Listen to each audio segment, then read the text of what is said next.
одоо бүгдээрээ тижээлэг зүтэн гэдэг хоолыг хийя. За одоо бүгдээрээ сүүгээ савнд хийж халаах ёстой. Эхний ээлжинд ээдүүлэхийн тулд за бага хэмжээний тарг хийж ээдүүлж өгнө.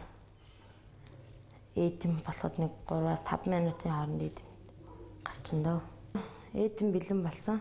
Одоо бэлэн болсон ээдмээ бүгдээрээ шүүрэн дээр ингэж шүүж авнаа. За шүүж авсан шар сүүгээ бүгдээрээ цайны аягны 3-2-оор хэмжиж тусгаалan өөр савнд бэлдъя. За одоо бэлдэж авсан шар сүүгээ дахиж халаагаад за буцалсуус шар сүүн дээр бага хэмжээний хийж өгөх ёстой. Цайны аягныхаа 3/1-д шар сүү буцлах хооронд ээдмээ няцалж өгье.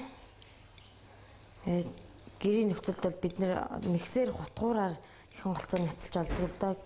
Яг цахилгаан миксер юу байхгүй тохиолдолд бол сирений үзүүрх хэсгээр эднийг бицэлж өгөхөд маш ихтэйхэн.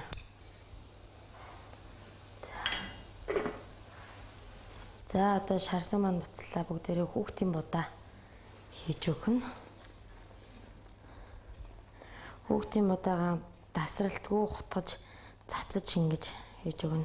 Бас халуун юунд хүүхдийн будаа шууд хурдан юу хийвэл бөөгнөрөх юутай. За хүүхдийн будааг хийж өглөө. Дахиад нэг 5-8 минут хүүхдийн будааг буцалгаж өгөх ёстой. Цайны амны албаар нэг хэлсэн чихэр хийж өгнө. За давсыг бол үл амтагдах. Хүүхдэд маш бага хэмжээний амтагдахаар хийж өгөх ёстой. Шар сүү ер нь бол хүүхдэд бас асар их тижээллэг хоол.